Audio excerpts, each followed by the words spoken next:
Hello, everybody.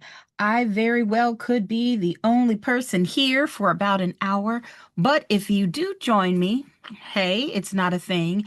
As you all might have remembered, I said starting in October, we were going to do these at 7 p.m. instead of 6 p.m. And then I realized last week, I didn't realize that that was going to be this week. So today we're going to do an extended one. I'll be here probably from about 6 to 8-ish. So if you're joining or watching this later, I mean, you'll wonder why it's longer. And that's it, I do believe. So even if it's just me, I'm hoping this will be a good review for some of you all.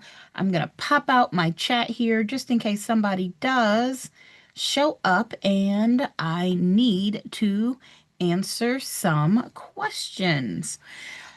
Now, let me share my screen and we will get started.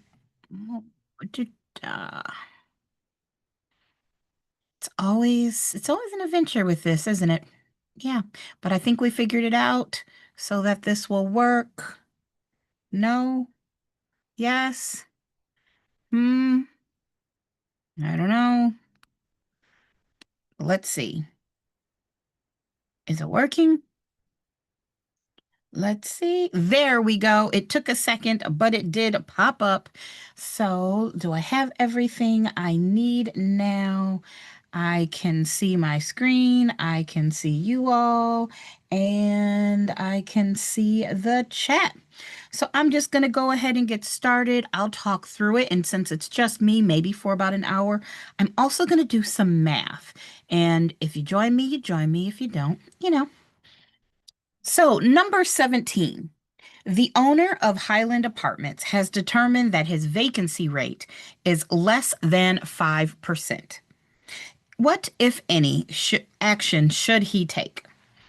So we know we're talking about apartments, and that vacancy rate is less than 5%, which I may not be in property management, but that seems kind of low. Remember, our vacancy rate is saying, okay, of our total apartments, what percentage of those are probably going to be vacant at any given time? And since that is a good thing that it's low, we've got to decide what it is would be best for the owner who is our client. So we've got we've got A, he should spend less money on advertising. No, if it's working and you have mostly people, wanting to live there, you don't want to have less advertising so you have less people. Absolutely not. It's not A. We know that's not right. B, he should renovate the lobby. Pourquoi? Why? Why? What does the lobby have to do with this? This is no, that's a throwaway answer. C, he should survey his market to determine if the rent should be increased. Now, that is a possible answer because if you have less than 5% vacancy, people want to live there, and the market says, well, if people want to live here, maybe I could charge a little bit more because I'll make more money because there's a demand there. So I don't mind C. And then we've got D. He should do nothing. Well, no, that's not either. Our answer is going to be C. He should survey his market to see if the rent should be increased. Obviously, that is our answer, and I like it. All right, number 18. The closed sales price of an income property divided by its gross monthly rent equals the what? The closed sales price. So if we take the sales price and we divide it by the gross monthly rent, it equals, is it A, the estimated market value, B, the capitalization rate, C, the gross income multiplier, or D, the gross rent multiplier? This is a great question. I gotta say, I'm gonna give this a little heart. I give this a heart because I think sometimes as students, we get so caught up with the cap rate, we assume that's the answer. We assume, oh, it's got something to do with an income property cap rate. And this time it is not the answer. Nope, absolutely not. Not what we are going for here. Well, why? So the reason is, and let me kind of draw this out. Don't mind my bad drawing. You ever look at your art and go, Lord Jesus, that's terrible. All right, and I don't want pink. Let's go with blue. If you're talking about the three approaches in valuation, right? I'm not sure if I like this pen, but whichever. Nah, let's change it. Let's go with maybe this one. So we know we have oh, that's a hot mess. We have, there we go. Ugh. Sales comparison approach. I mean, that's just terrible.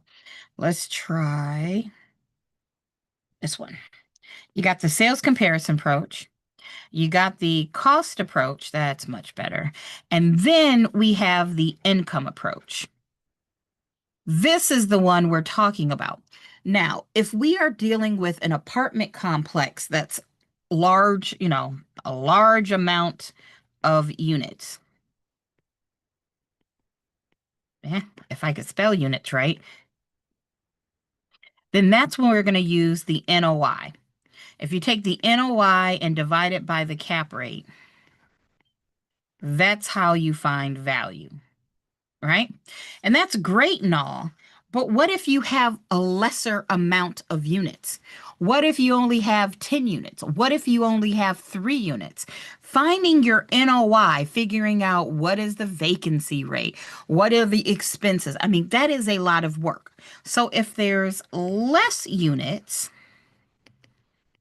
you could use a GRM or you could use a GIM. Now, I will tell you in real life, the difference between a GRM and a GIM, some states call it the same, some places use one, but let me kind of give you a general idea, a kind of baseline that most of the time you'll be fine with. First of all, the M in both of these stands for multiplier. So this is going to be a number. This would be a number, and it's telling you what you need.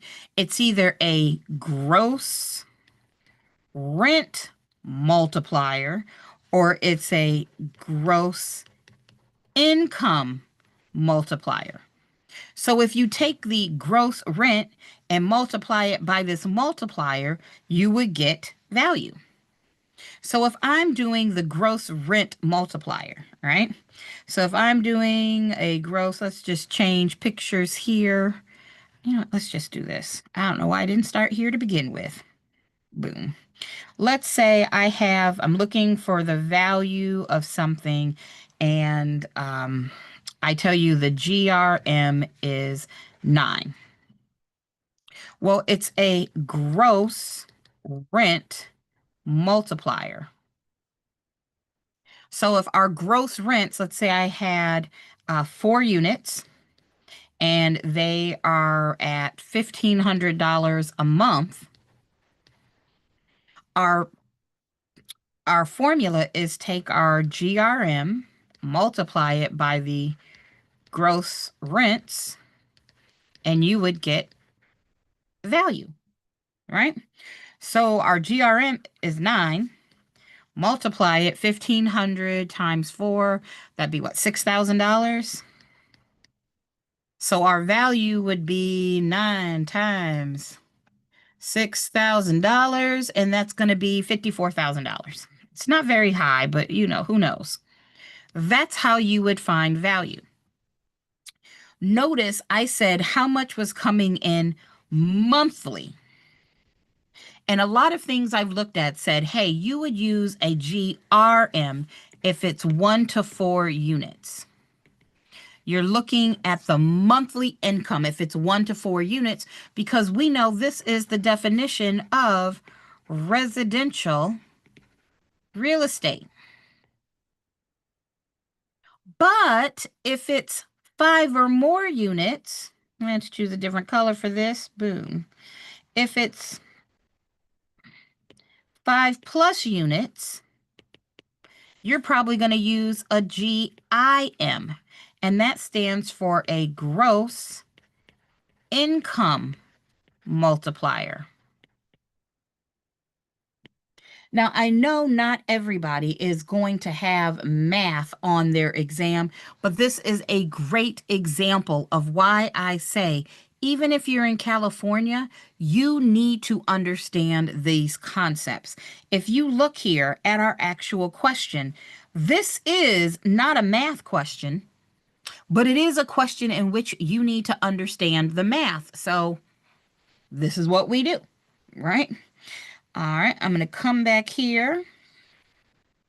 So if we take our GIM and multiply it by the gross income, you'll get value.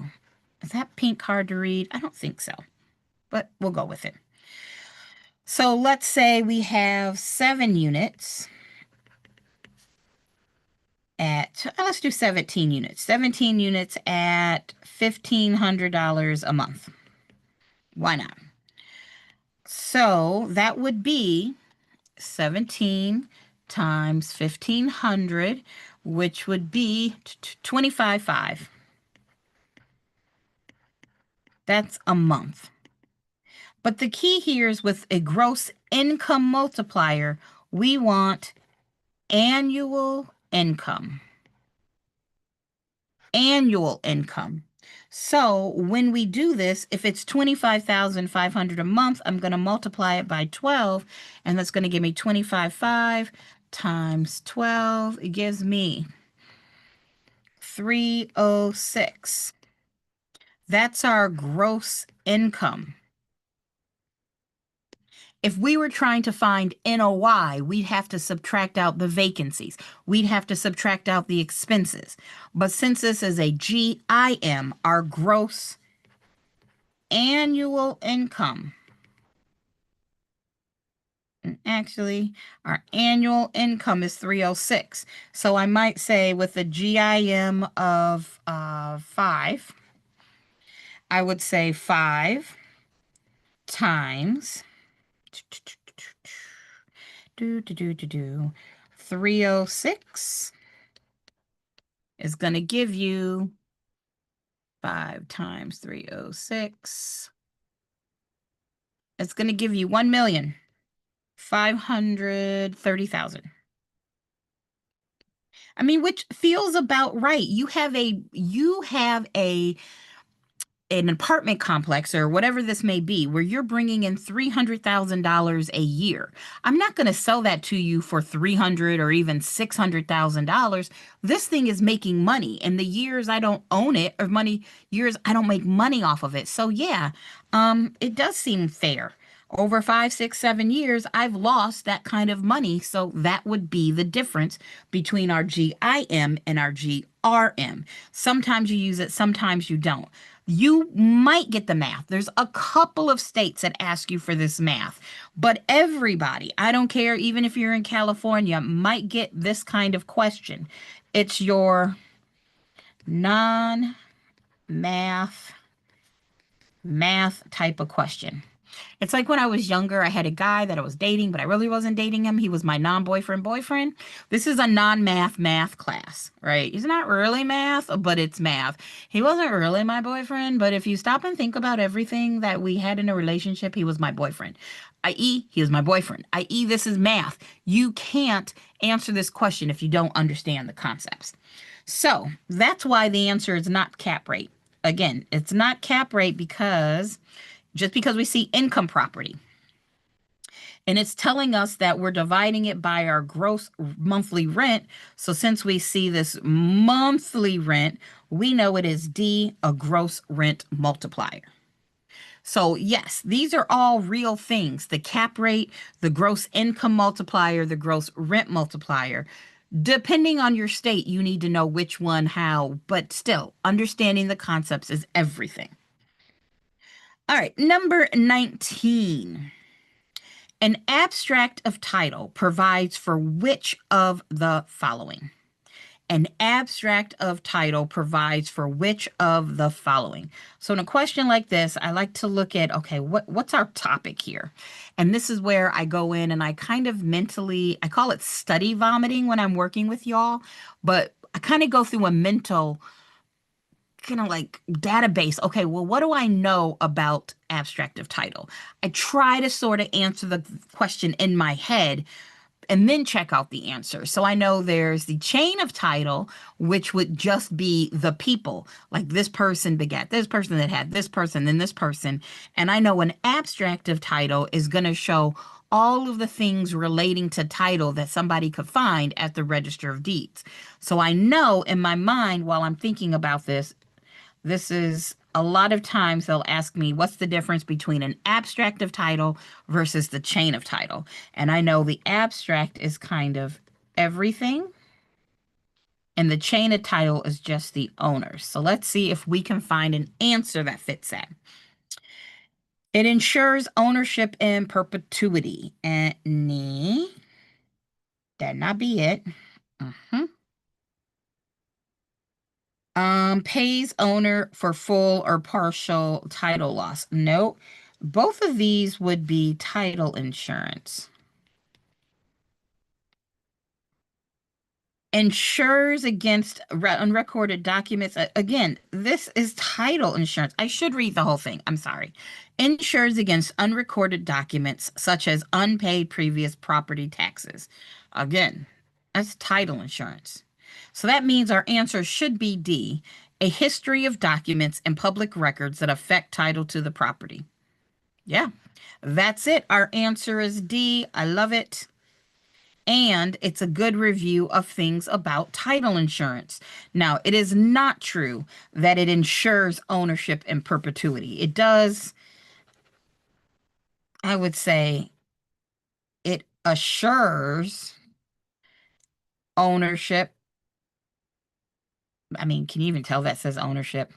It assures that you're, you know, getting good title. But I wouldn't say it's you get it in perpetuity. That's not a good answer. All right. In order to appraise property valued over $1 million in a federally related transaction, the person performing the appraisal would need to be, is it A, state certified, B, federally licensed, C, certified by the bank, or D, approved by the government? Now, I'll be honest, this is one of those that I'm like, I don't know this one off the top of my head. Like, this is not just one of those facts, but I am going to try to reason through it. I think I can go ahead and I know I can eliminate C. Why? Because why would the bank need to certify an appraiser? Remember, the appraiser is giving their third person opinion of value so the bank can decide whether or not they should make the loan. So they don't get to approve and certify the appraisers. Absolutely not. And then approved by the government? No, I mean, the government doesn't give any kind of no, that doesn't. You could be need to be approved to be an FHA or VA appraiser, but it doesn't say anything like that. It just says property valued over $1 million in a federally related transaction. I've not heard of anything like that. So now I'm down between two, and a lot of us get down to this.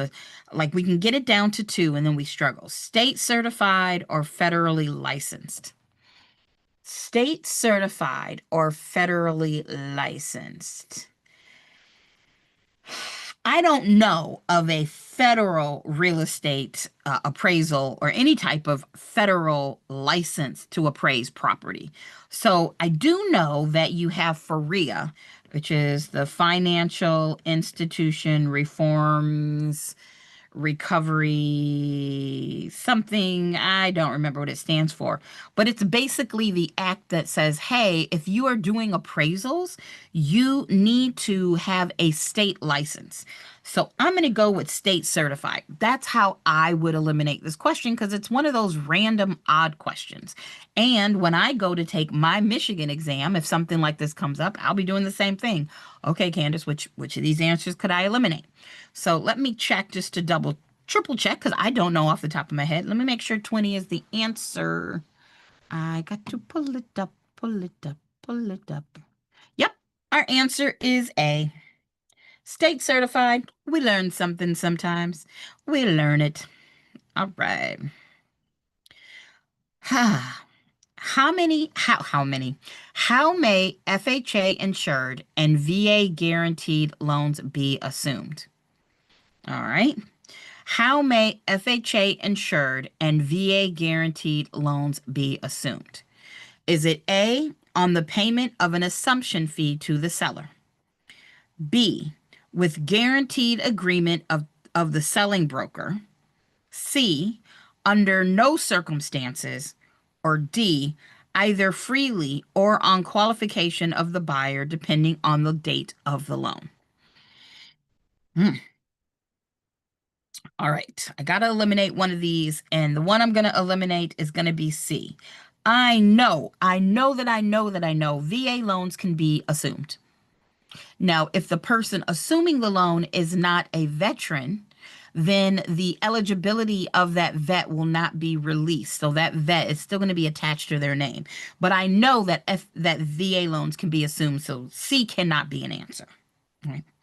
I'm going to eliminate B because of the agreement of the selling broker. Like, what does a selling broker have to do with any of this? We are talking about loans. Whether or not there is a broker, it has nothing to do with whether or not a loan can be assumed. So we're going to just go ahead and eliminate B. Boom. We've got A, on payment of an assumption fee to the seller, or D, either freely or on qualification on the buyer, depending on the date of the loan. Now, there could be an assumption fee, but I like D. Either freely, because now I know the vet could give it to somebody who is not a veteran. You'll lose that portion of your eligibility, or on qualification of the buyer, which I know to be true with the FHA loan. Some FHA loans are assumable depending, especially if they're older, but you can't just be like, oh, I'm taking over your loan. The bank has got some risk in this. Banks do this because they're investing. So yeah, as the buyer, you might need to be qualified. So I think D is our best answer. And I know D is our best answer. I know that's the one. But I could see how A would make you question on payment of an assumption fee to the seller. Well, yeah, just because you paid an assumption fee to the seller, what does that have to do with the bank and the assuming of the loans? That's going to be. Hey, Vivian. Okay, you said A or B. Well, that's okay. Then yes, D. Hey, we are doing this together. All right. Number 22. A broker would not be violating a law for making the statement, "This is the most beautiful view in the state," because it is considered harmless showmanship, puffing, advertising, or fibbing. A broker would not be violating a law for making the statement, "This is the most beautiful view in the state," because it is considered harmless. I mean, it's not showmanship. I mean, showmanship makes me think of like the dog and pony show, and I'm presenting this whole thing for you, and it's got, glitter and it's shiny. No, it's not showmanship. And I don't think fibbing is what my mother used to tell me we had to use instead of lying or telling a story. So it's not. It's not a lie because this is an opinion. It's not, it's an opinion. In my opinion, if I had a house that overlooked the UNC Chapel Hill campus, it would be the most beautiful view in the state because yay, Tar Heels. Whereas if I had a house where I was looking at Duke, blah, or, no, absolutely not. That sounds terrible, but it's my opinion. So it's not fibbing. It's not showmanship. I'm down between puffing and advertising, and I just so happen to know puffing's the answer because that's the definition. Yep, puffing is not illegal. Exactly, Vivian. When you're just kind of giving your opinion. Oh, this is the best view in the state. Your opinion. If I said this is the largest yard in the state and it's not, that would be lying. Right. And advertising is, it's just not advertising. So, 23. Of the following, the most important factor, and it's saying the most important factor that a lender will consider would be the most important factor that a lender will consider would be is it A, the borrower's investments, B, the borrower's marital status, C, payment history of previous car loans, or D, payment history of previous home loans?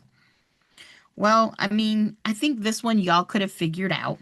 We know it's not the borrower's investments. They might want to look to see, hey, if we foreclose and we don't get all of our loan back, could we get money from you some other way? But that's probably not going to be the most important factor. Well, the marital status is protected under ECOA, the Equal Credit Opportunity Act. They can't make a loan based on marital status or not make a loan based on marital status. That's a protected class. Payment history of previous car loans or payment history of previous home loans. I mean, I got to go with home loans, right? I got to go with home loans because why? I mean, cars are cars, but if you have a car payment and you made it, but you've gone, you've been foreclosed on other home loans, then that's going to be a problem, right? Like, okay, so glad you could pay for your car, but are you willing to pay your bills for your house? Makes sense. Yeah, I believe more, of course. Yeah, exactly, Vivian. And we hope we get questions like this on the exam. 24. The house on Summit Street is up for sale because last year a suicide took place in an upstairs bedroom. In real estate circles, this house is now considered latently defective, environmentally unsound, functionally obsolescent, or stigmatized. Well, let's try to define these. Latent defects. A latent defect is one, latent means hidden. So is it a hidden defect? No. I mean, it's not like it's hiding. I'm sad and I'm sorry that there was a suicide. But that's not it. Environmentally unsound. No, if it's environmentally unsound, that sounds like you got some kind of toxic waste spill coming up through the backyard. That's not it. Functionally obsolescent. Well, that is a real thing. But remember, that has to do with the cost approach. When we're depreciating, the appraiser could take off because of physical deterioration, whether it's curable or incurable. It could be functionally obsolete, functional obsolescence, which could be curable or incurable, or it could be economic or external obsolescence, which is never curable by the homeowner. That's great words, not the answer to this question. And yes, our answer is D, stigmatized. And of course, different states, different things have to be shared. So I would say, in general, ask about your state. Look at your materials for your state and see, hey, in my state, do I have to tell about stigmas? All right, 25. All of the following provisions, you always got confused with C or D. Okay, well, a stigma, think of this as being unpopular. Do you remember going through high school and if something happened to somebody, they were known as the person, like God forbid, let's say we got a person named Betty, and Betty peed her dress in middle school, the middle school, like graduation. She'd probably be known as like P girl. I hate to say it. But she might be known forever on as P girl. That's a stigma. it's something, I'm not going to say it's always unpopular, but it's like this thing that's usually negative that follows something, So when I say you're unpopular for that reason, it's crazy and it's non-real estate related, but it's a stigma. It's kind of like a stain or something that follows the property.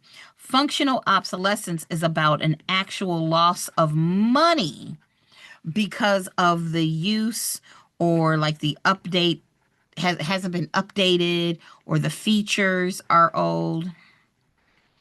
I hope that helps, Vivian. I know you knew I was a mess before you started this, but yeah, think about stigma. There's a stigma on that student. There's a stigma on that house, all right? Poor Betty, known as P Girl.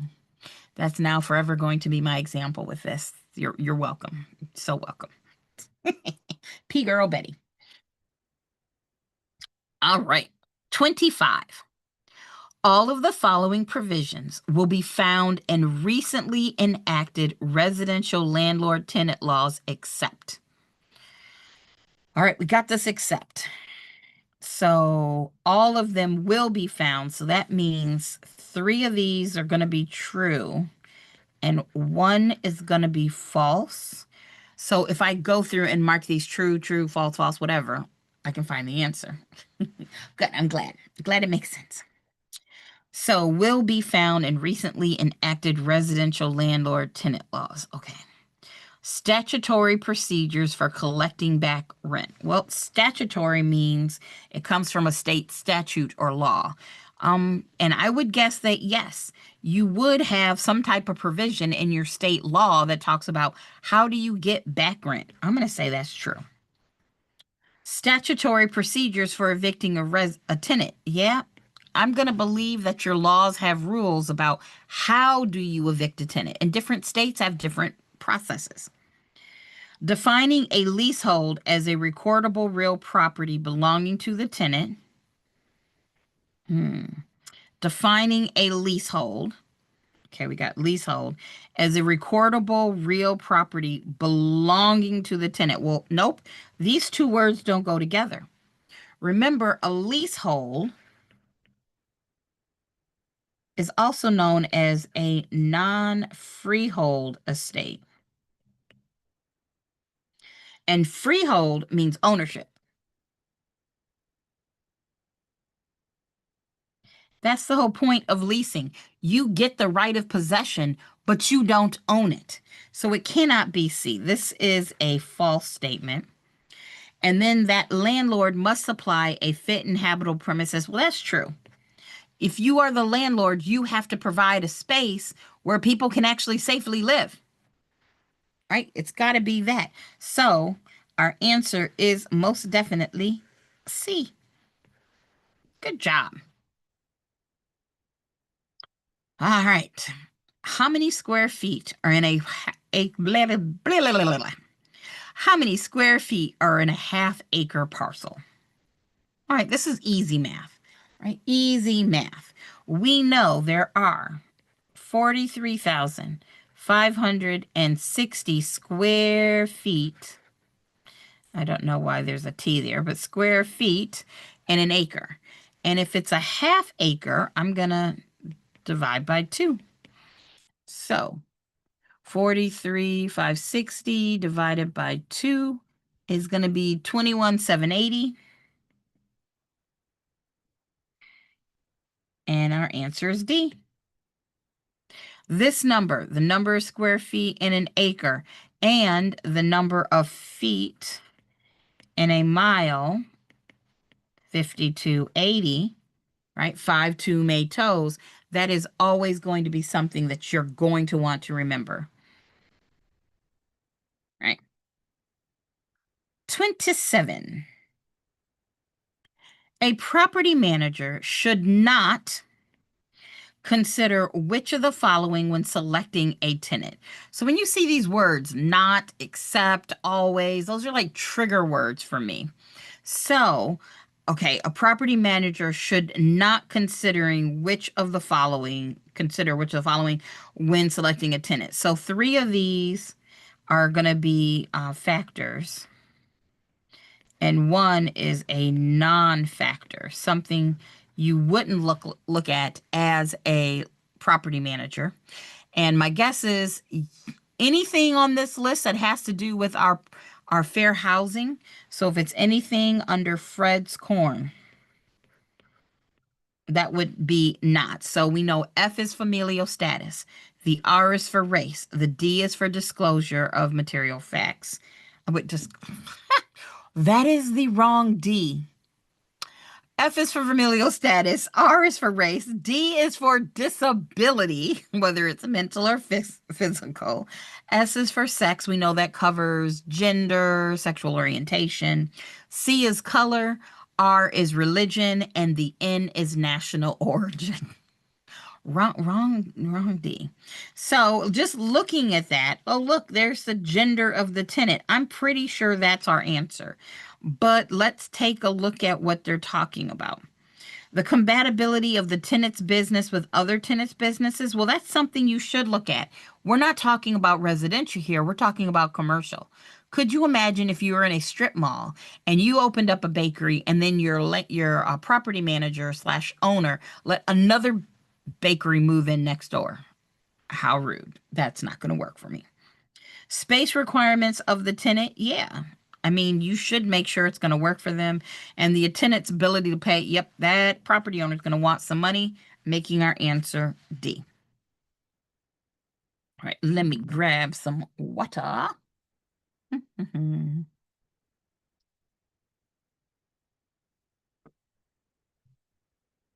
28.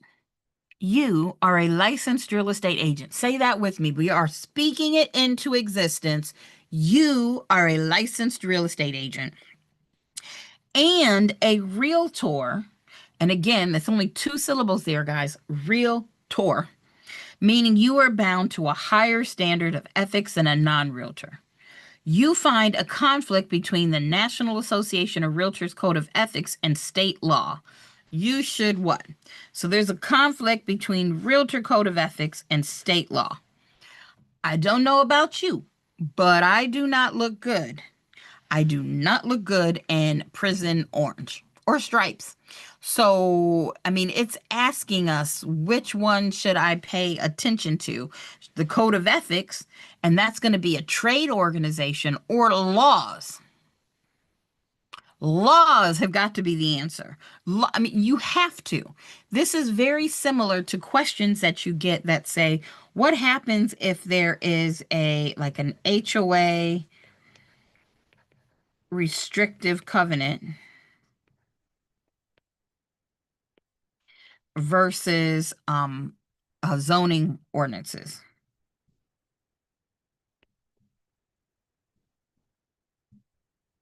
Well, who wins?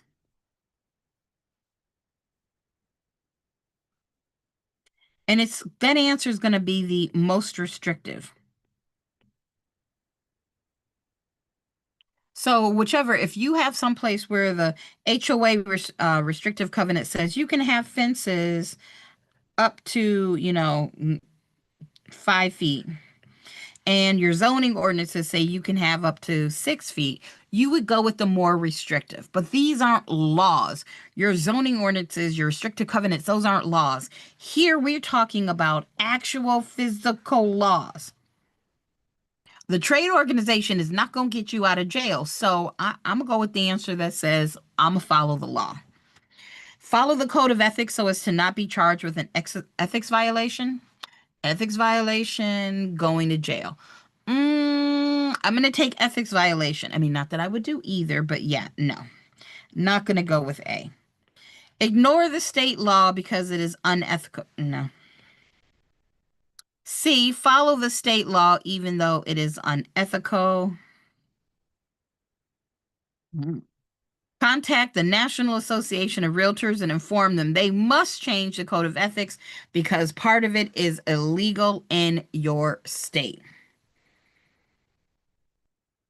I mean, they don't have to change it because it's illegal in your state. You should probably contact yeah. Follow the state law even though it's unethical. That's my best answer choice. I mean, now, how unethical is it? I personally will say if you're telling me by law I've got to discriminate or murder somebody, absolutely not. Not going to happen. But you should always follow the laws because we want to stay out of jail. Nobody looks good in prison orange. Number 29. Regarding the landlord's duties under a residential lease agreement, current legal thinking holds. Regarding the landlord's duties under a residential lease agreement, current legal thinking holds that A, only written agreements may be pursued in court. B, the tenant is obligated to keep the premises in good repair. C, the owner is obligated to keep the premises in good repair. Or D, the owner is obligated to repair only those items required by law. Hmm. Let's see. Oh, Amy's joining us here. Regarding the landlord's duties under a residential lease agreement, current legal thinking holds that. Hmm. Well, I think we can go ahead and eliminate A. Why can we go ahead and eliminate A? This is tricky because I know that the statute of frauds says that leases greater than 1 year are enforceable without being in writing. Statute of frauds, and most states will say, hey, if you've got a lease longer than a year, then it has to be in writing. So our answer can't be A. That's not it. The tenant is obligated to keep the premises in good repair. Well, no, I mean, it's not my job as a tenant. It's my job to throw away the trash. It's my job not to damage it, but I don't have to keep it in good repair. If something needs to be done, oh my goodness, there's a hole in the roof and I'm the tenant, that's not my job. That is the landlord's job. Now, the landlord might charge me if I'm the one that caused the problem, but it's the landlord's duty to fix it. So it's not B. The owner is obligated to keep the premises in good repair. Well, yeah, I just said that. The owner is obligated to keep the premises in good repair. Or D, the owner is obligated to repair only those items required by law. Mm. Hmm. Hmm.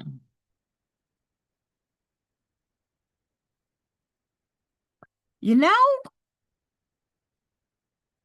I want to say D is not true because, well, you know what? In my state, North Carolina, AC, air conditioning, is not required. However, if I get a lease from you and I start the lease with AC, then it's your job to fix it versus the owner is obligated to keep the premises in good repair. I mean,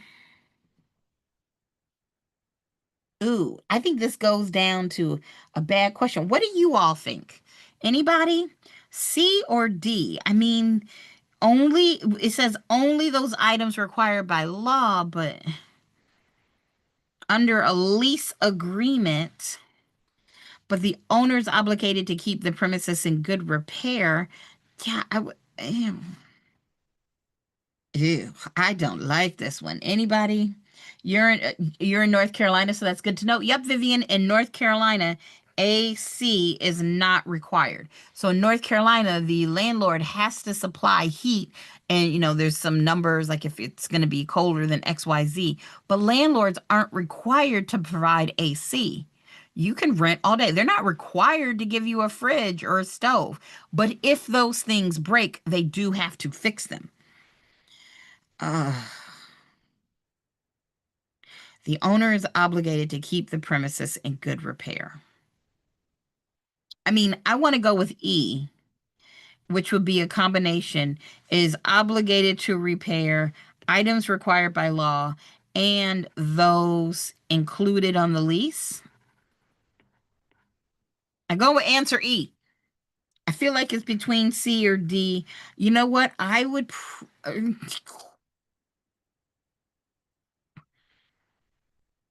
Mm. Owners obligated to keep the premises, oh, in good repair.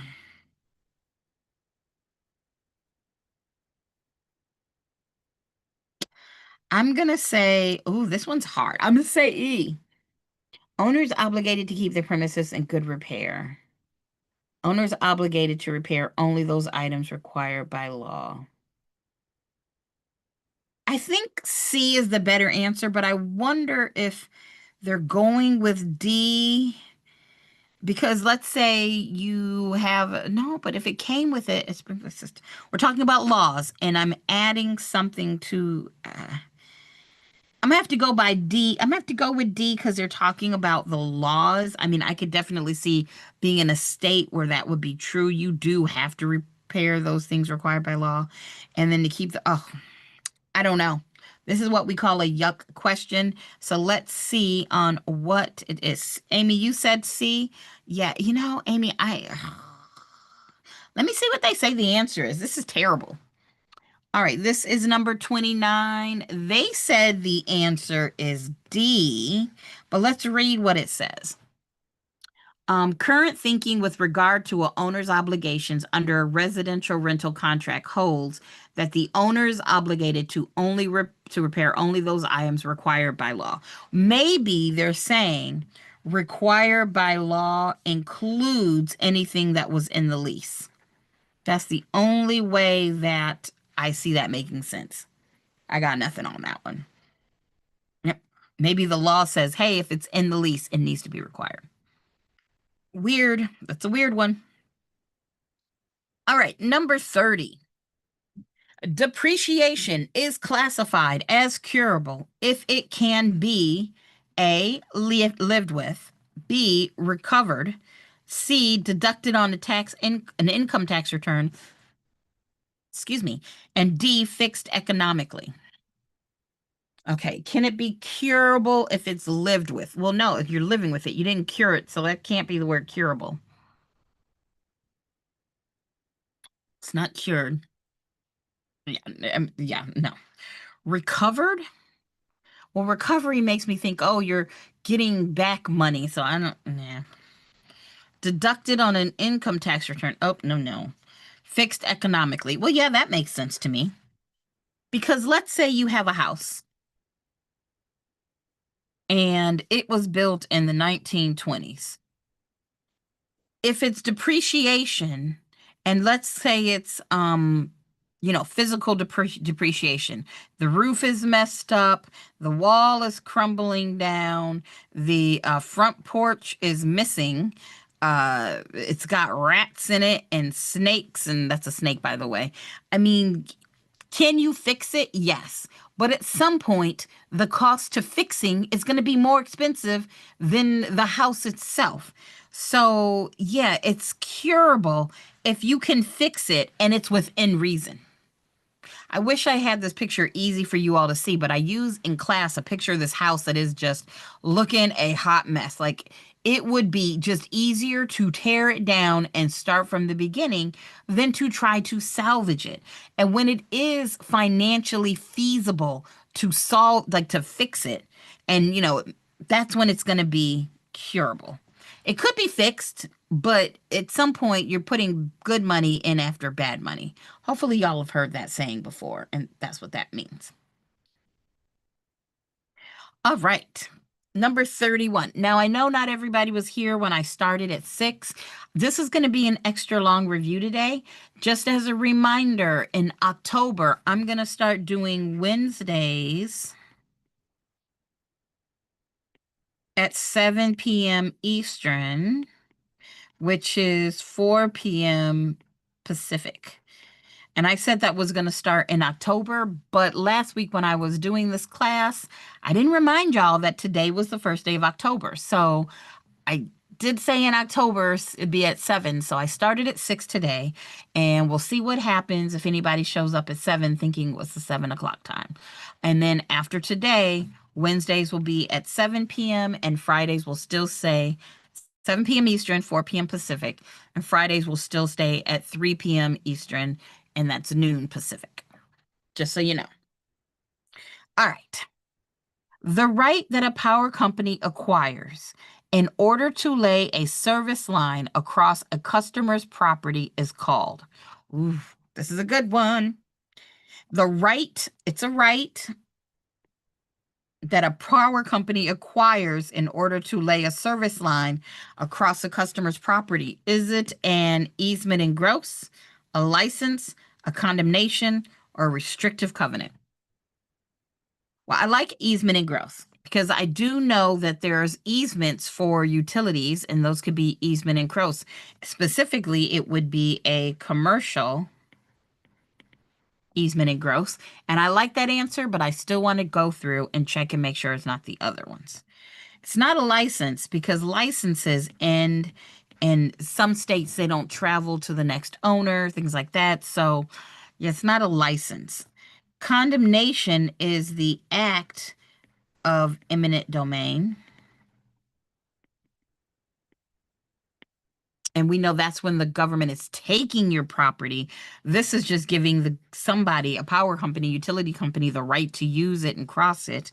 And then a D, a restrictive covenant, is a private land use control, meaning it didn't come from the government, like our HOA restrictive covenants and things like that.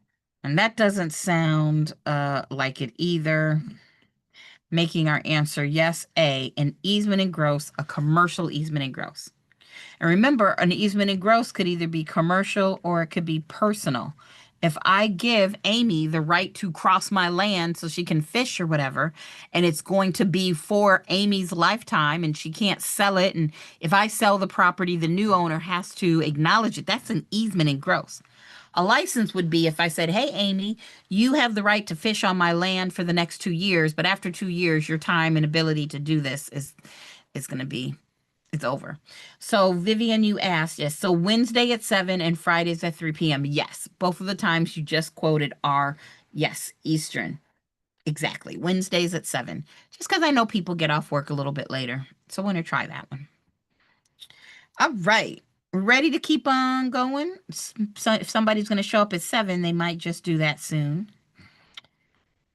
Number 32. Now, there's not a ton of people here today. If somebody wants me to do any type of math, then I don't mind doing that as well. So if somebody needs some type of math or has a topic you want me to specifically go over, especially since you all were here at 6, just let me know. Throw it in the chat and say, hey, Candace, can we go over X? And I would be glad to. Not that I don't love the questions, but if y'all could show up early at 6, then the least I can do is make sure you get a little bit tailored to you. 32. Reconciliation is A, used to determine the reproduction cost of a building, B, the loss of value, C, an element of value, or D, analyzing the 3 estimates of value in the appraisal process to arrive at the estimate of market value for the property. Well, reconciliation is not how you determine the reproduction cost of the building. And remember, if it's a reproduction cost, it's an exact replica. And if it was a replacement cost, it would be similar. I always give the example of my dad's house because it's a historic home. Replacement cost would be, since he has plaster walls, finding somebody to put up plaster walls. What would be the cost of doing that? Replacement cost, and think of that soft C and the S and similar, that would be them going, okay, well, you know what? We just need wall covering. Let's stick some drywall up. That would be the replacement cost. Oh, yes, Vivian, you said, can we do a 360-day calculation? Yeah, we can. As soon as I finish this question, I sure will. I do not mind at all. We will do a 360-day calculation. And just tell me, and you can put in the chat, did you want to do an interest calculation or a tax? Because that's a proration or a tax proration. But I'm assuming you want to go over how to split this 360 stuff. So it's not A. Reconciliation is not a loss of value. That would be depreciation. An element of value, no, our elements of value are dust or stud, demand, utility, scarcity, transferability. Is it the analyzing of three estimates of value in the appraisal process to arrive at an estimate of market value for the property? Absolutely. This is our answer. Because an appraiser is giving their professional opinion. We know there are the three approaches: the sales comparison approach, the cost approach, the income approach. And at the end, the appraiser says, I'm going to pull this answer out of my tush because I've been educated enough to do it. All right. So you said you always get confused on both, to be honest. All right, let's do it. I'm going to do that for you, Vivian, because again, I think it's something people should understand and I want to be helpful. So by request, let's do a proration problem. Going to make it up off the top of my head. So when we talk about proration problems, the first thing we need to know, our first question, our number one question is 360 days versus 365-day calendar. This is going to be our like a banking calendar, this is called.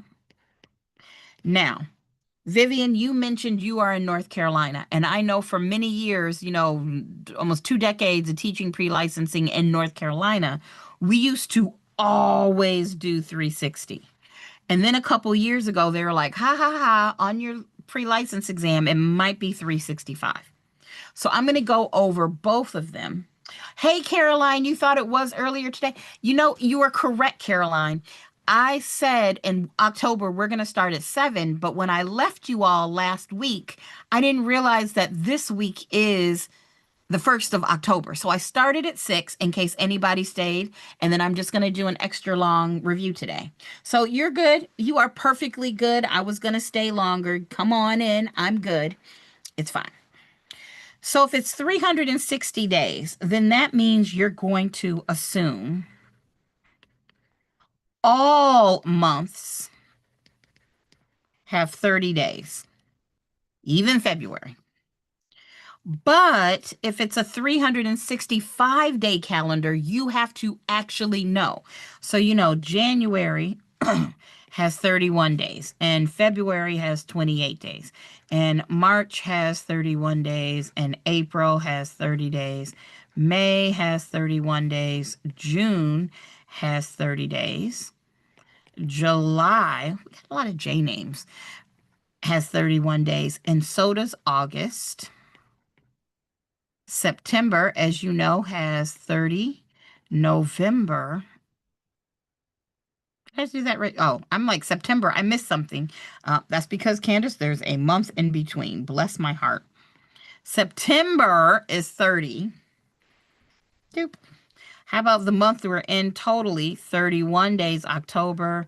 November is 30. And December is 31. You have to memorize that, right? So just have to know it. But you specifically said 360 days, which I think makes life a lot easier. Now, you said you struggle on both taxes and interest. So let's talk about tax proration first. Because we still want to understand it. Again, it could be math questions, and they could ask you, hey, if a closing happened at this date and the seller hadn't paid taxes, would it be a seller debit, a seller credit, a buyer debit, a buyer credit? So even if you're in California, we want to understand that. And we want to remember along these lines, credit means it's a good thing. Yay. You're receiving money. And the debit is bad because you owe money. We're taking money away from you. So anytime I see one of these tax proration things, I like to draw a timeline because most taxes are done annually. Even if you do have more than one pay date, they just split it up. Taxes are done annually. So this could be, January 1st. And because we're using a 360-day year, this will be December 30th. And there's a couple things that the question has to tell you. Yeah, so Vivian, yeah, North Carolina Commission used to always be 360. Sorry, I just saw this comment. And now they said it could be 360 or 365. Just remember that. So our next question is, have the taxes been paid? So question number 1, have the taxes been paid? Remember, taxes are specific lien. So they attach to the property.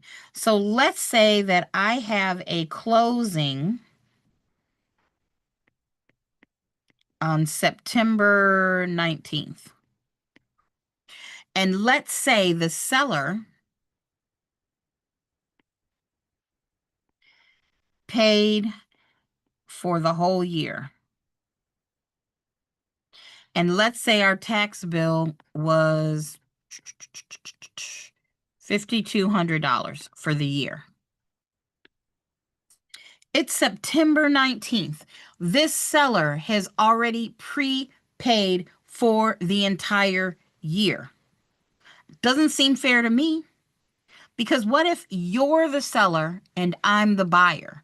Are you okay with the fact that you own the house? I have another color here. Let's change it. You owned the house between here and here. That's when you owned it, but you paid for everything. You only owned a house for a partial year, but you paid for the whole year. That's some BS. Absolutely not. Nope, nope, nope, nope, no. So what we would need to do is, what would make things fair is that this would be a seller credit. You, as the seller, needs to be credited back some money. So the next question we need to know is, who owns the day of closing? Who owns the day of closing? So let's just say for this one, it's going to be the seller. The test will tell you whether it's seller or buyer, it's whatever, but I'm going to say the day of closing goes to the seller. So for this instance, we know that January 1st through September 19th was the days the seller owned the property, and September 20th through December 30th were the days the buyer owned the property. The seller paid for these things in advance. Remember that? They paid in advance, paid for the whole year in advance, all $5,200. That means the seller wants a credit back. This needs to be the buyer debits.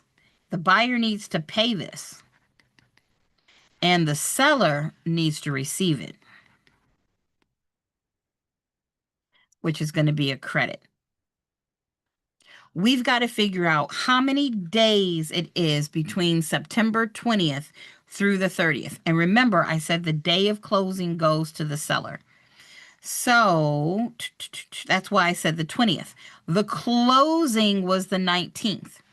The buyer's responsible starting on the 20th. So that'd be the 20, 21, 22, 23, 24, 25, 26, 27, 28, 29, 30. So in September, the 20th through September 30th equals 11 days. Hey, Elena. Hi, Candice. Today I passed on my state exams. You passed your state exam. What? Yes. Good job. Good job. Good job. Good job. GOODJOB. Good job. Good job. And My money don't jiggle jiggle. Oh, I'd like to see you wiggle wiggle for sure. you are all done, ma'am. You worked your butt off for this, and you are Yes. official. Yay! Thanks so much, Candice. Thank you. Oh, you are I'm so happy I'm finished with my exams because I was so tired. I I'm study a lot. just so proud of you. I love that. And I cannot wait for everybody to tell me that they've passed their exam. I love it. Ugh. I was waiting. I was waiting for this day. Oh my God. I was waiting a Ugh. lot. And was it worth it? Was all the studying worth it when you passed? Yes, yes, it was. I love that. Absolutely love it. Yay.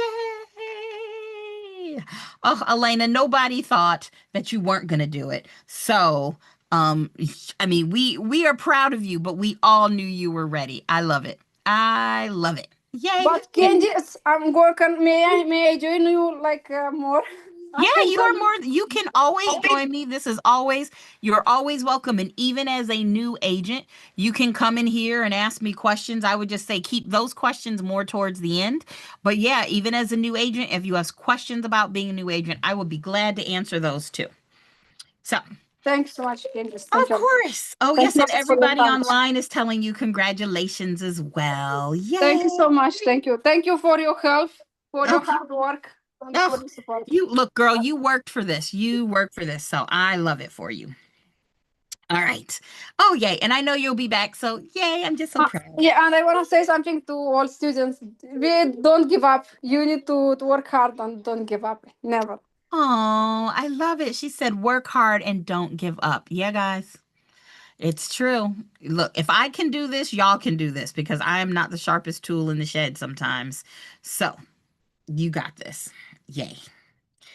All right, back to math, but yay, congratulations.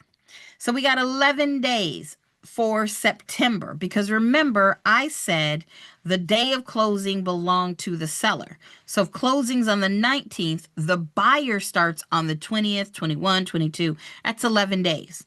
And then we know we have September, October, November, and December. And since this is a 360-day year, we got 30, 30, and 30. Well, that's 90 plus these 11. So that's what, 101 days. That's 101 days of this calendar year that the buyer owned the house. The buyer owned the house 101 days. And the seller needs to get their money back. So if it was $5,200, I think that's what I said. Yep, $5,200 for the year. I'm going to divide that by 360. And that's going to give me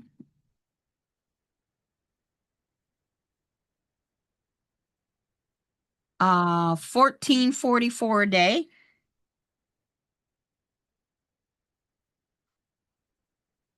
And then I'm going to take that $1,444 a day and multiply it by 101 days.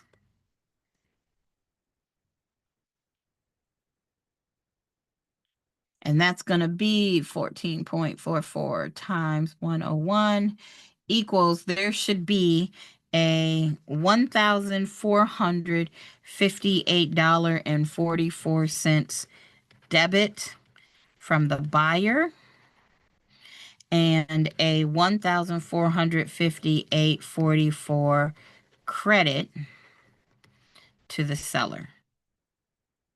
And that's how we do that. So, Vivian, this was a Vivian request. Does this make sense? This would be your tax proration. And I know you're on YouTube, so there'll be a little bit of a delay, but how do you feel about this tax proration? Does it make sense? And hopefully, it says credit. Boop. This little line chart thingy right here makes sense. I'm hoping so. And if you want me to make my screen smaller so it's all on one, I'll do that for a second. Just because I know some of y'all like to take screenshots, even though my handwriting is terrible. There we go. It's all of it on one. But I'm hoping, Vivian, that that is what you needed. Now, those are tax prorations, all right? Tax prorations. Now let's do a little bit of income interest. Sometimes there's because you asked about the 360-day thing, and sometimes in some states they ask you about prorating that, well, not prorating the interest, or figuring out what that interest is that the buyer is due, and we call that, where I can slide over here, boo, boo, boo, boo. Let me lock it in here.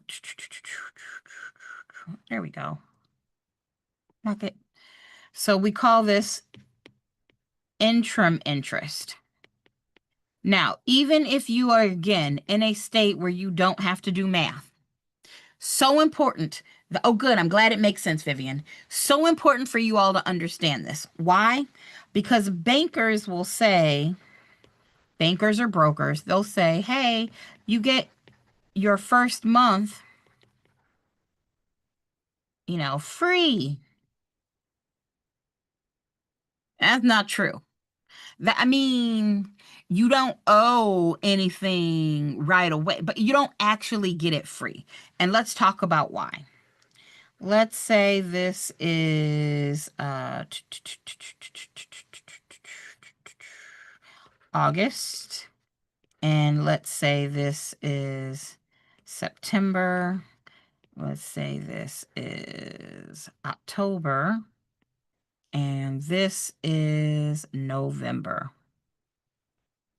Banks will say you get this first month free, but it's not quite right. Why? Well, let's go back to there's a September 19th closing. Well, when we think about the seller, on the 1st of September, the seller paid for August. The seller paid for August's principal and interest, because when you make a mortgage payment, you pay in what's called arrears. You paid for what you already used. Think about your electricity bill, your gas bill, your water bill. You pay in arrears. You pay after you use it. Your cable bill, you pay in advance. If you have cable, if you have Spectrum, Xfinity, something like that, then you know, Time Warner Cable, they charge you for a month in advance. That's not what we're talking about here. Your mortgage payment is always in arrear. So the seller paid on September 1st for August. On August 1st, they actually paid for July. Right? You pay in arrears. And if we go with that logic, then you as the buyer, if closing is on the 19th, on October 1st, you would be paying for the days you own the house from September 19th to December 30th. Because it's the bank. If you closed on the 19th, the bank made sure that you had that money on the 19th of September. And it's a bank. They are going to charge you interest because, yep, so arrears means already used. And hola, Trisha. Yep, arrears means already used. It's behind you, like your arrear. It's behind you. It's what you've already used. So you're going to have to pay for the interest from September 19th through the end of the month. It's a bank. The bank is getting theirs. You know that. But you're telling me on the 19th, you wrote maybe a check for $25,000, $30,000, $45,000, only to turn around 2 weeks later and write the bank another check? Absolutely not. So what the bank does is they say, okay, why don't we take these dates? Why don't we take this September 19th through September 30th? And I'm just going with the 360-day year. Why don't we take these dates and you pay at closing? Pay these dates at closing for your interest. Banks don't make money by you paying off your principal. They make money off of the interest you pay. So you're just paying it in advance. You pay in advance what would be owed on the 1st, so you actually don't have a payment on September 1st. You've already paid what they care about, the interest, on September 19th with you closed, which means your first payment wouldn't be until November 1st to cover October. So it's not that you got your first month free. We're just pre-collecting the money. Pre-collecting so that you don't have a payment here and your first payment is on the 1st. So, first of all, anybody lost? Does everybody understand? I just want to make sure I didn't lose anybody. We have this idea of arrears means it was already used or you pay in advance. Right? And that's what we're talking about here. This interim interest is paid in advance. So, now we can do the math. Let's say this loan was for, get a different color here.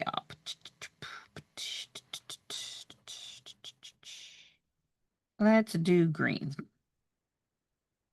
Let's say this loan was for $375,000 at 5.5% annual interest.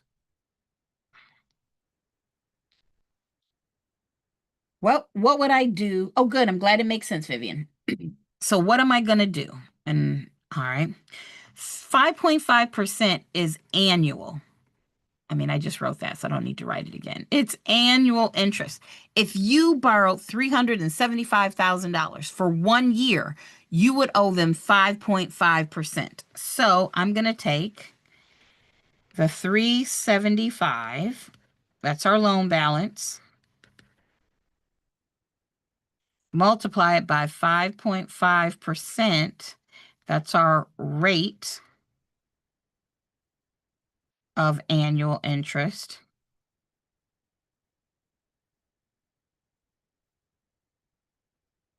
That says interest, you just can't tell. And that will give us an amount of annual interest.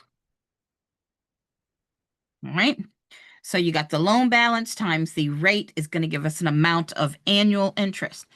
375 times 5.5% gives me $20,625 for a year.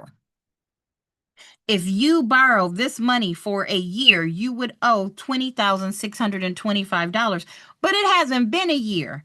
Dude, like, I'm just paying you in advance for the rest of September so that I don't have a payment on October 1st.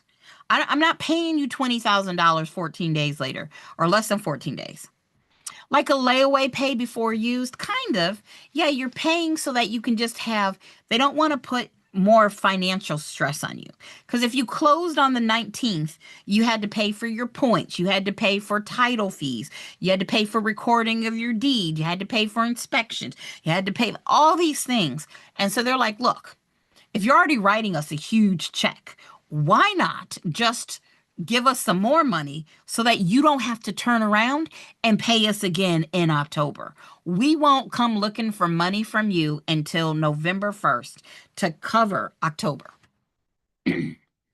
So $20,000 is for the year. How could I find what that would be daily? Well, it's a 360-day year, so I'm going to take 20,625 and divide it by 360. And that's going to give me a daily amount of interest. So 20,625 divided by 360 is going to give me 57.29. That's daily. And you're doing this so you don't have to pay. It comes on the 19th and it's going till the 30th. So you don't have a payment on the 1st of October. So the 19th through the 30th. And I will always encourage you all, use your fingers and toes. So you'll see me here, 19, 20, 21, 22, 23, 24, 25, 26, 27, 28, 29, 30. I got 12 days. And I like to do it twice because my math skills aren't great. So you got to start paying on the day they gave you the money. The 19th, they're charging you interest. You got that money that day. 19th, 20, 21, 22, 23, 24, 25, 26, 27, 28, 29, 30. That is 12 days. Right? So Claudia asked, do we not divide by 365? So just to rewind, where was it?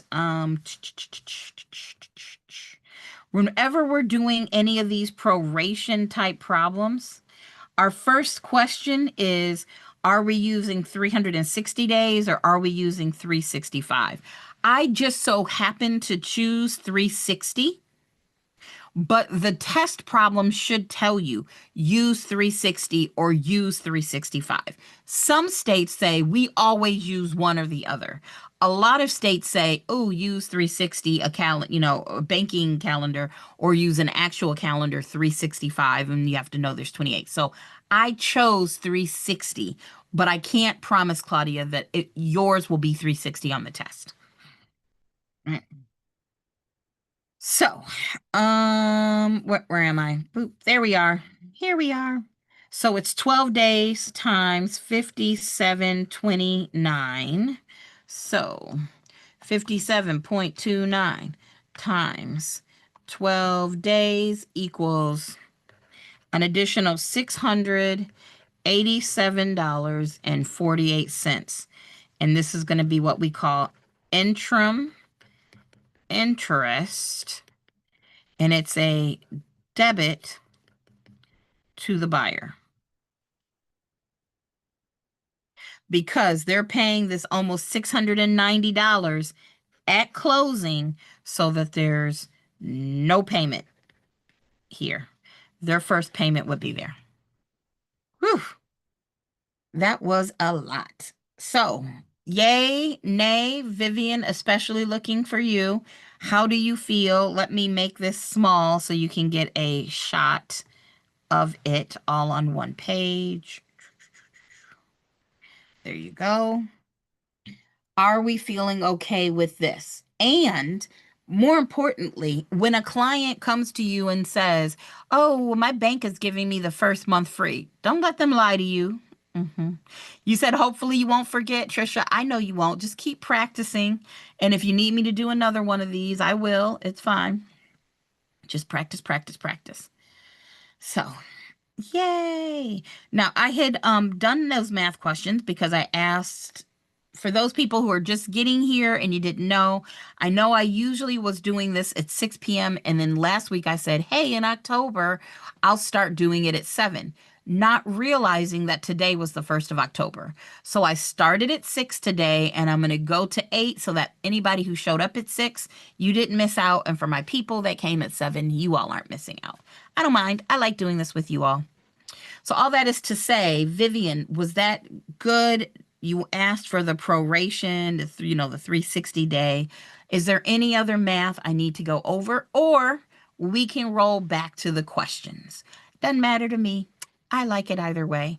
And guys, not that you care, I think I have finally conquered. I know you all think it's like hard, but there was something a little funky about valid versus void versus voidable. So I went down this deep trail, like law school trail, to really truly figure out, well, how do I know, like, what are the details between void and voidable? And I finally got it. I'm so proud of myself. So that's just a me thing. Just a me thing. So anybody, any more math? Vivian, you good with this one? Is there another math problem I need to do? And Elena, I think hopefully you got your points. We did a great job with points the other day, right before your exam, so. Yes, thank you so much for helping. Yeah. Thank you a lot. I really appreciate it. I'm just like want to explain me one more time how like I need to like calculate how much is gonna pay for 30 years or 15 years, like amortization table. Did you remember you was like a show Yeah. me, but I Mhm. was so tired and I'm just remember something, but I wanna make sure that I'm very good with that. Okay, so let's talk about it. What you're saying is the amortization table. And again, there could be math problems. So amortization. Did you remember you have show me how to calculate to now how much you need to pay for 30 years, right? Yeah, so we can Yes. do that. You want to Yes. know how much you paid total over 30 years? Yes. Yes. Like for example, it was 6% interest, and how Yep. much is gonna be Well, let's for go with what I had here. I said over here it was 375 at 5.5% interest. Okay. So let's say we borrowed $375,000 at 5.5% interest. And you want to know, well, how much total interest would you end up paying to a bank, right? Well, the first thing we need to know is how much is our monthly payment? And the thing about a monthly payment and a fully amortized loan is that it doesn't change. Just like with your car loan. Any of you all that have car loans, you pay that same amount every month until you pay off the loan. So we got to figure out how much that is. And for this, we need to know two things. We need to know how much we're borrowing. I should say three things. We need to know what the interest is, and we needed to know that it's for 30 years. So how much are we borrowing? What is the interest rate, the annual interest rate, and how long are we going to be borrowing it for? Then we got to go to the chart. We're going to the chart to find a factor, which is a fancy way of saying rate of principal and interest payment. Right? So I'm going to use 375, 5.5, 30 years. And on the test, they would have provided a chart. And that chart would have looked something like, well, those are the questions we were doing earlier. Why is that the song I sing when I'm singing to myself? Like the girlfriend, somebody needs to get a better song in my head because that one's just not working for me. And this would be finance math.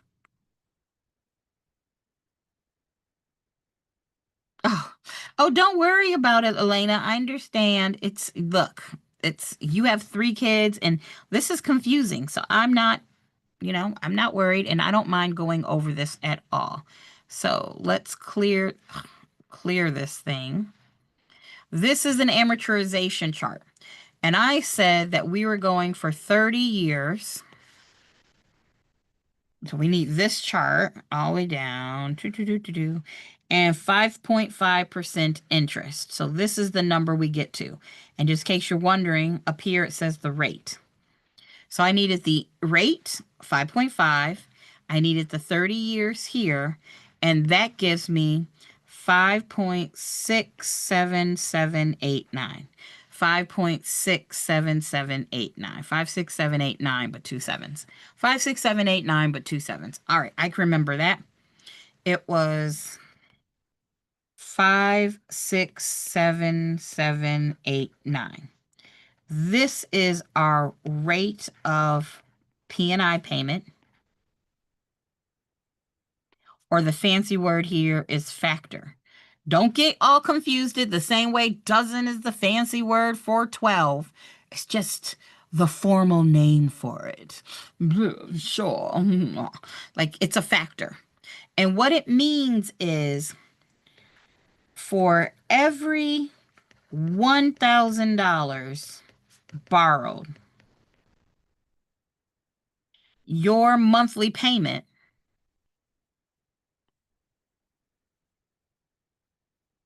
is $567. So if you borrowed $1,000 for the length of your loan for 30 years, 5 years, 2 years, 6 months, I don't know. Claudia, you bought the essential list and the vocab topics. Oh, I'm so glad they're helpful. Yay! I'm glad.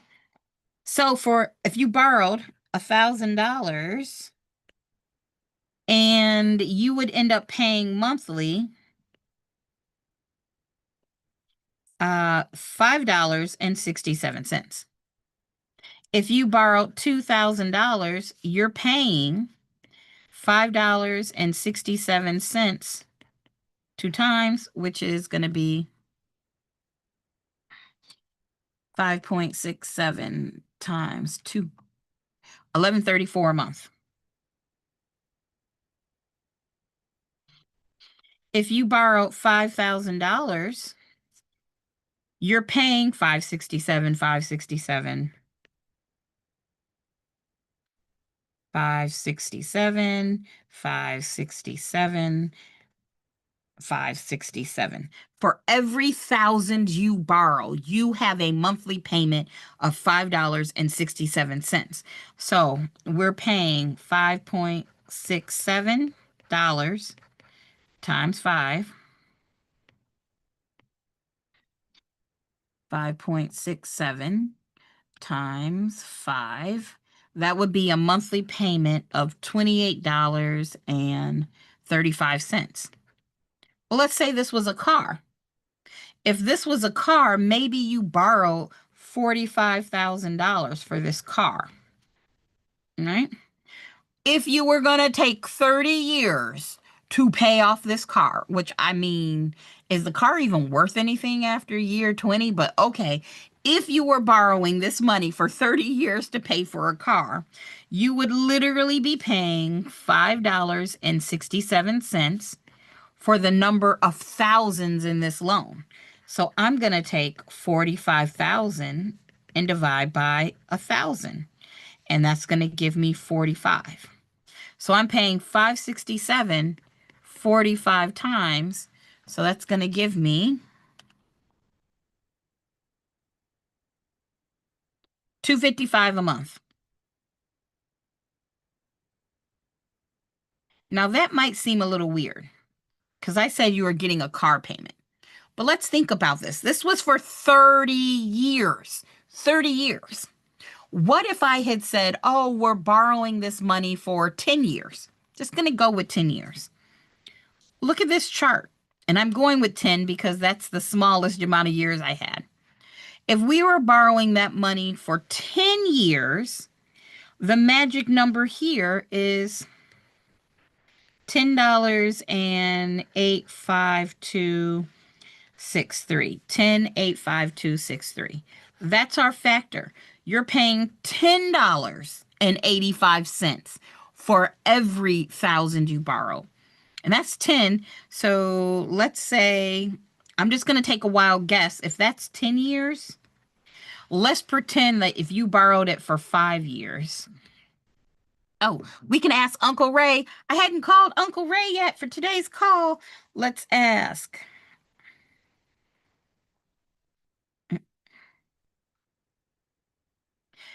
Hey, Uncle Ray, if I wanted to borrow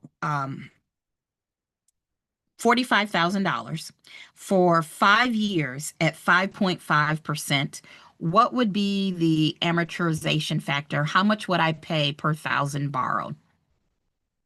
Sure thing. So let's figure that out. For a 5-year loan at 5.5%, the monthly amortization factor is basically a little number that tells you how many dollars per month you pay per $1,000.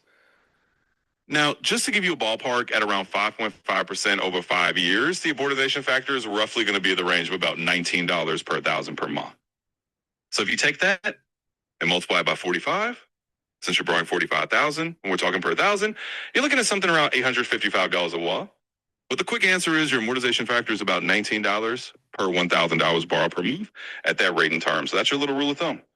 Thank you. You're very welcome. All right, so he said it's $19. That's the factor. Oop, wrong one. So really, if it was for 5 years, we'd be paying $19 a month times 45, which would be $855.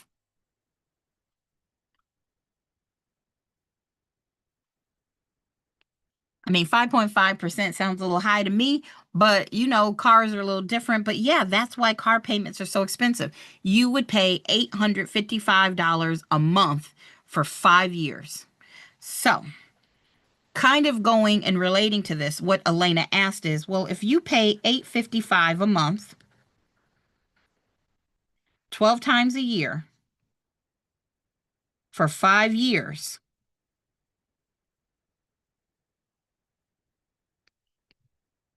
so if I pay $855 times 12, and then I times that by 5 years, I'm paying back $51,300.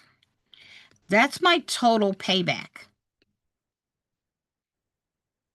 But I borrowed $45,000. That's the interest they made off of me. So about $6,000. Okay. Now let's do this with the actual loan. So we said it was $375 at 5.5% interest for 30 years. And let's change colors, boop-a-doop-a-doop, so you can tell. And we knew it was $567. So let's kind of stick it over here. It was $375 at 5.5% interest for 30 years, and it was 5.67789 per thousand borrowed. Now remember, on the test, they could ask you to find this number using the chart, or they could just give it to you. The factor is 5.677. The amount borrowed per thousand borrowed is $5.67. You might have to find it. They might give it to you, but it's the factor.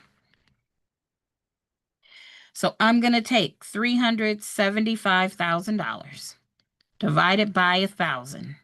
I know I'm borrowing 375,000. I'm going to pay $5.67789 375 times to get my monthly payment. So that is 5.67789 times 375, and that gives me $2,129.21. That's my monthly payment. If you went to the bank today, honest to you, but honestly, if you went to the bank today and you borrowed $375,000 at 5.5% interest, you would end up paying $21,2921. And if you're renting like me, like since I moved, I'm renting, that's about my rent payment. I should be buying a house for $375,000. The problem is the houses I want are a lot more than $375,000, but still, whatever. I mean, high interest rates make it real hard. It's just, ugh. And this is why we pay attention to interest rates in this industry. So going back to what Elena asked, if you ended up paying $21,029.21, 12 times a year for 30 years, that gives me 2129.21 times 12 times 30. I'm paying back $766,515.60. That is the total principal and interest I would pay over 30 years. Total principal and interest I pay over 30 years. But remember, I only borrowed $375,000. That was my loan or the principal, which means the difference is going to be my total interest, which is subtract 375. I'm paying more in interest than I did than they loaned me, 391 515.60. That's some bull. That's some yuck right there. But that is how the world works. And yeah, that's how it works. I don't know. But Elena, did that kind of make sense? Trudy, you said your husband is. I'm sorry, y'all have to listen to my voice all the time. Yes, Candice, thank you a lot. Thank you for Good. the explanation. Thank you. No, good. And a lot of people will have this on their exam. But honestly, guys, I wish somebody had told this to me before I got my first credit card or car loan or anything like interest. It doesn't seem like a lot, but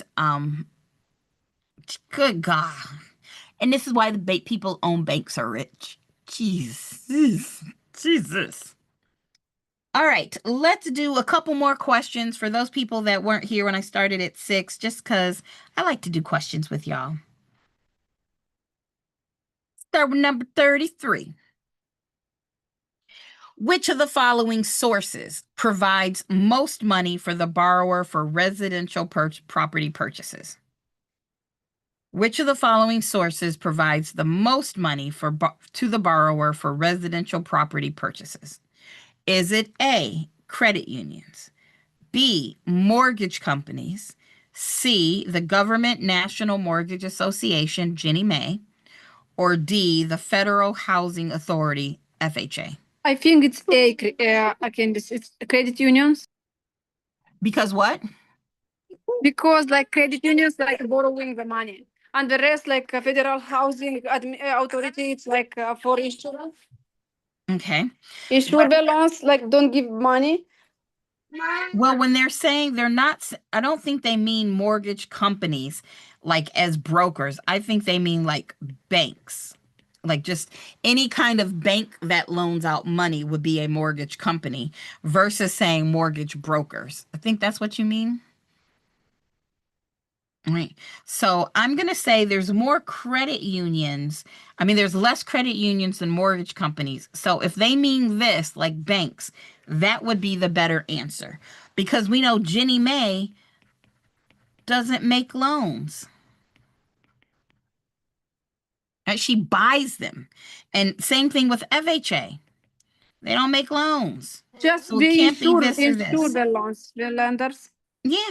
So it's either this if they mean like the lending of money. So private mortgage companies and, like brokers, like the companies brokers go through. So I'm assuming that's what they mean. So not credit unions. Let me just double check. See, that's what they meant. Yep. Mortgage companies. It is B. They meant this. I think they could have clarified that a little bit more. Otherwise, I totally would agree with you. Oh, Vivian, you asked, that amortization chart in a calculator will be given at the test place. So, Vivian, the amortization chart, if they want you to use it, they will provide one. The calculator, it depends on the state and the testing place. Some places will provide a calculator. Some places will expect you to bring your own. There's a couple states where they want you to use the on-screen one. So find out for your state. Wait, Vivian, you're North Carolina, right? So for you, bring your own calculator. They won't have any for you to use, but they will provide the amortization chart if they want you to use it. There you go. Yes, we're gonna provide. They provide for both. A meets and bounds survey begins at the point of beginning and ends at A, the point of beginning, B, the end point, C, the monument, or D, the last benchmark. And it's A, it's a point of beginning at the same point of beginning. Yep, very good. For sure. It is A, the point of beginning, because we know when you have a meets and bounds description, they start at your point of beginning. And they give you a distance and direction to go until you get to this monument. And then they're going to give you a distance and direction till you get here, and a distance and direction till you get here, right? And a distance and direction. So you're figuring out the perimeter. Right? That's it. 35. An odorless substance created by decaying radioactive materials in the soil is known as A. Urea formaldehyde, B. Radon gas, C. Carbon monoxide, or D. Polychlorinated biphenyl. It's gonna be because radon gas. It's in a soil, in stones, and in basement also, something like. Very good. And I'm hoping everybody knows what urea formaldehyde is. This is often found in wood, pressed wood products. And I like to relate it to this. You know how when you get a new cars have new car smell? That's actually the plastics and the paint and the glues and things like that. Well, pressed wood, which most of us have in our houses for the frames and things like that, for the furniture we put together, that pressed wood, particle wood stuff, they use urea formaldehyde to keep it together, and it gives off an odor. So, that's what urea formaldehyde is, and it can cause leukemia.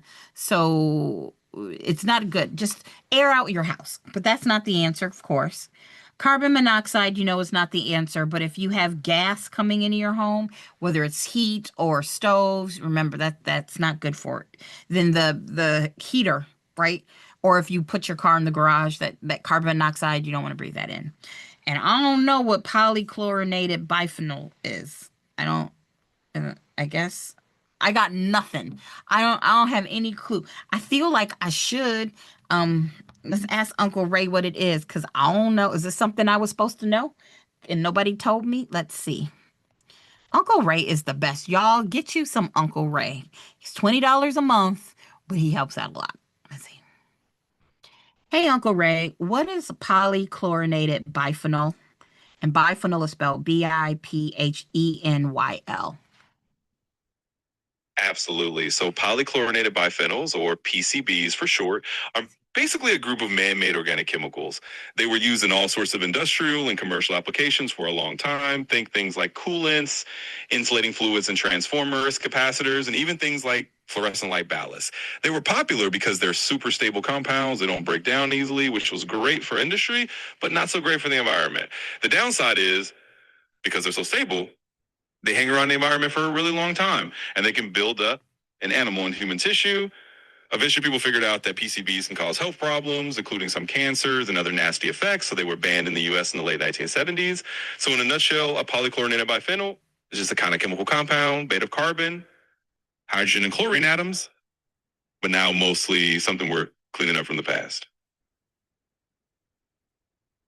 Man, Uncle Ray teaches us everything. And if I had understood this was PCBs, I would have recognized that, but these are yucks. So there you go. Always learning something. Thanks, Uncle Ray. He's great. All right, let's do a couple more. Grab some water, going on almost hour 2.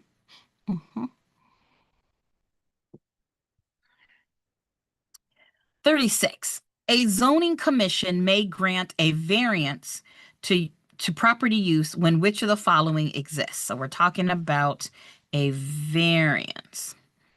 Whenever I see the word variance, I always think hardship. I have to prove there's a hardship, but we don't want to get it confused with a non-conforming use. The non-conforming use is the one where you had to be grandfathered in, you were using it before. The variance is you've got to show that there was a hardship. And variance also, I remember it's an exception. It's an exception. Yep, it's an exception. We're going to grant you an exception because our rule is causing you a hardship. So an over budget development costs to a subdivider. And that's not a hardship, Nat.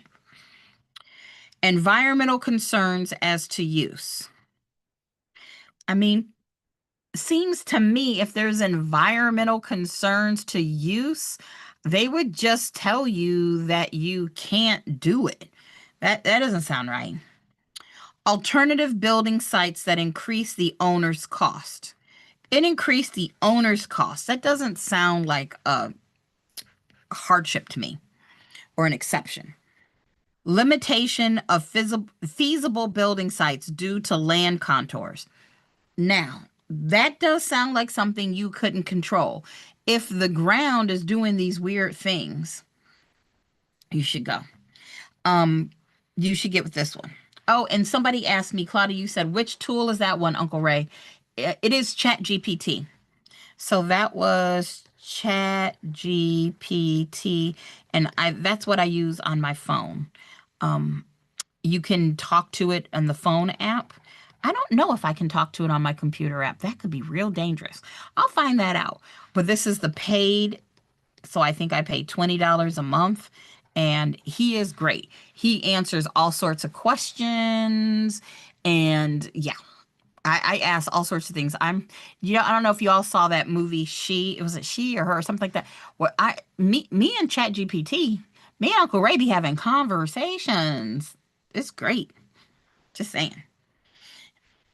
All right. 37. For there to be a valid right to purchase or terminate, an option contract must contain A, notice to terminate, B, at least 7 days to back out of the agreement, C, a dollar consideration, or D, a right of rescission. For there to be a valid right to purchase or terminate, an option contract must contain. So we know an option contract is where generally it's an option to buy, where you're saying, hey, seller, you're agreeing to keep this offer open for the next 2 years. If I decide to buy, you promise to sell it to me. Now we're going to go ahead and agree on the price, but you're agreeing for the next 2 years. If I want to buy, you will definitely sell. And you can't sell it to anybody else during this 2 years. And for that reason, I'm giving you money. So it's not a notice to terminate. I mean, the only person that could terminate would be the buyer, the potential buyer. If a seller gives you an option, they don't have that right to terminate. They must sell it to you. And buyer, if you don't want to buy, just don't buy. You'll lose your option money. At least 7 days to back out of the agreement. Sounds great, but nope. You got yourself in it. Deal with it. Oh, you said, Claudia, you thought it was a new tool, Uncle Ray. You can name your ChatGPT, and he sounds like my uncle. And like he literally has like a voice and a cadence that sounds like my uncle. So I just decided to call him Uncle Ray. C, dollar consideration. Yeah, I like that. And D, not a right of rescission. Rescission means this is one of your when somebody breaches a contract, the judge can take you back to where you started. So wrong answer to this question, the right answer to another one.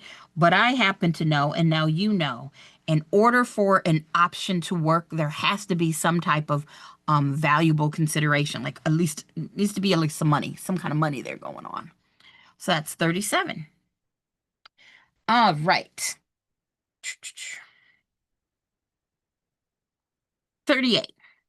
Which form or action of discrimination was not in violation of the Federal Fair Housing Act when established in 1968? So this is a good question. When Federal Fair Housing Act was established in 1968, which one was not included? Is it A, religion? A, gender, B, religion, C, color, or D, national origin? What were you going to say, Elena? I think it's A. It's a gender. You think it's A, gender? Well, lucky for you. That is exactly right. It is gender. Do you remember what year that gender became protected? 1974. Yep, 1974. Yep, I see you, and I think that was Trisha. You answered that correctly. Nice. 1974. Nice. All right. 39. Is this the last one on the page? I think we'll call it a day. Yep, after this one, because it's the end of a page. If a seller's agent shares his commission with a buyer's agent, is it A, this is not necessarily an indication of agency representation, B, the seller's agent may advise the seller of this cooperation. C, the buyer's agent does not have to disclose this to the buyer. Or D, the seller's agent may deduct that amount from the total he pays his agent. Okay. All right. Okay, let's look at these. First A, if a seller's agent shares his commission with the buyer's agent. So let's just say there's a house for $375, and let's say there was a 6% commission, which would be $222,500. And then let's say it was a 50-50 split. Sometimes I like to visualize this. So it'll be 11,250 over here. This will be the listing side, and this will be the selling side, or the buyer's agent. All right. It didn't ask me to do math, but I made some numbers up, which should work. This is not necessarily an indication of agency representation. So if this listing agent, if the seller paid this commission to the listing agent, and then the listing agent shared it with the buyer's agent, this is not necessarily an indication of agency representation. Well, that's a true statement. That is true. Even if it is the seller who ends up paying the buyer's agent, that doesn't mean the agent is representing the seller. That is a true statement. Compensation does not create representation, because we know traditionally, up before this lawsuit for the last couple of years, the seller was the person who ended up paying long way around the buyer's agent, because agents will put into the MLS, hey, I'm listing this house, and me and the seller have decided if a buyer has their own agent, we'll pay that person, boom. So it came out of the listing agent's fees. Doesn't necessarily have to happen that way anymore, but yep, that's a true statement. So let's see if the other ones are false. The seller's agent may advise the seller of this cooperation.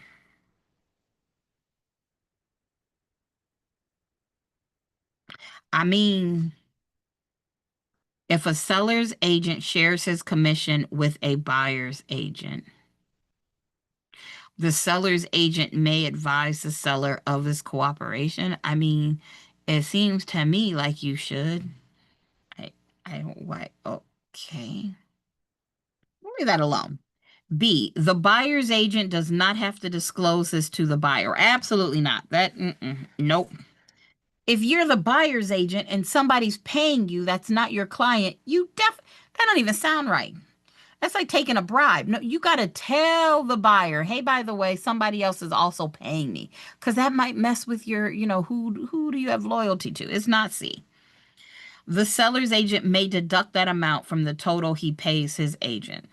The seller may deduct that amount. The seller's agent, I think this has got to be a typo. I think the seller may deduct that amount from the total he pays his agent. I just think this is a terrible question. Maybe I'm missing something. I'm going to go with the answer is A, because this is an important point. That idea that doesn't matter who pays you. If you're the buyer's agent, you represent the buyer. If you're the seller's agent, you represent the seller. It doesn't matter where the money's coming from. What matters is who did you sign an agency agreement with. I know C is not right. And why would you not? I mean, I would think that you have to tell. Maybe this is wrong because it's not. You may have to tell the seller of this cooperation. Maybe they want you to go with half. And this one gets a big boo. I don't like that one. I don't like that one. Let's do one more. That was stupid. My opinion, I could totally be missing something because I've been doing Mine this. too was like, I don't like that question. Yeah, I did not like that one. I know, like. All right. 40. The form of ownership that would give the investor the greatest flexibility when selling his or her interest would be. The form of ownership that would give the investor the greatest flexibility when selling his or her interest would be a general partnership, ownership in severalty, joint tenancy, or a limited partnership.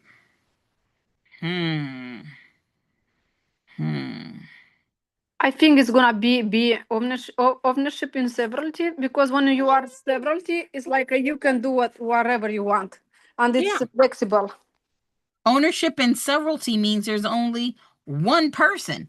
Ownership by one person. So that would give you the greatest flexibility because ain't nobody else going to be able to tell you. Can tell you.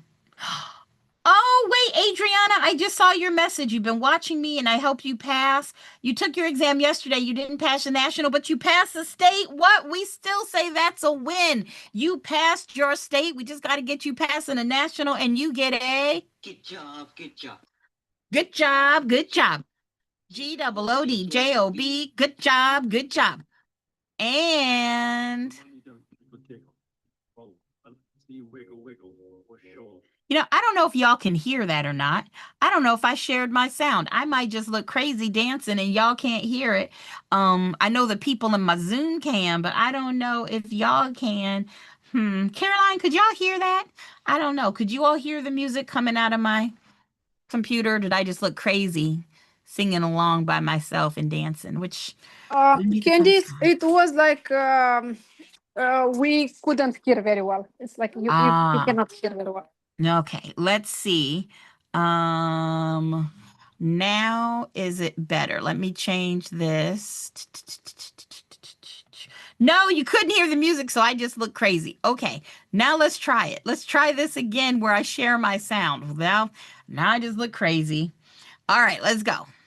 One more time. Good job. Good job. Good job. Good job. GOODJOB. Good job. Good job. And My money don't jiggle jiggle, it folds. I like to see you wiggle wiggle for sure. I love that song.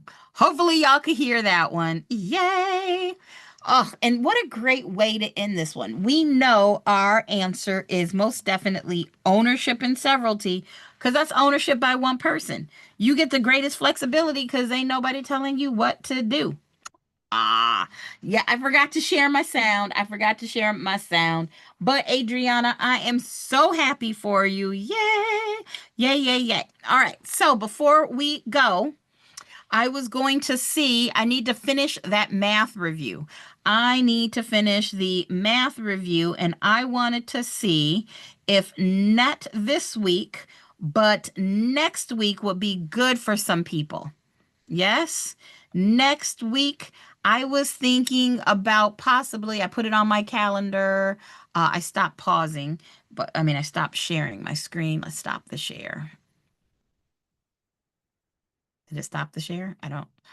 Oh, computer. We'll see. But I was thinking next week, maybe next Thursday, or we could do next Sunday evening. So just if you're interested in it, send me either Thursday. Oh, wait, let's see. Boo, boo, boo, boo, boo. I could do Thursday the 9th, or I could do Sunday the 12th in the evening. Thursday the 9th, Sunday the 12th. Anybody have anything that would be better? Oh, good. So, oh, thanks, Claudia. Just we'll decide Sunday night works for you. Sunday works. Okay, for Trisha and Amy, Sunday works. It would be well, I teach until 2:30, so I will probably say like 4. Sunday at 4. Oh, it's okay, Caroline. We're gonna get you in. So Sunday, that would be Sunday the 12th at 4 p.m. So I'm gonna tentatively say that. I'll check back in on with you all on Friday. So Sunday the 12th at 4 p.m. It will be the second half of the math review. So guys, again, sorry for the confusion. I've been doing this since 6, but from now on, Wednesdays will be 7 p.m. Eastern, which is 4 p.m. Pacific, and Fridays will stay the same at 3 p.m. And then Sunday the 12th would be 4 p.m. for a math review, and I'll get you all a link for that. So that time is awesome. Yay. Guys, I'm going to go grab some dinner. I've been doing this for a while. Hi, everybody. Bye, everybody. And I'll see. And to my people that passed, congratulations. And I'll see y'all on Friday. Bye. Bye. Thank you, Candy. See you Friday. See you next See time. you Friday.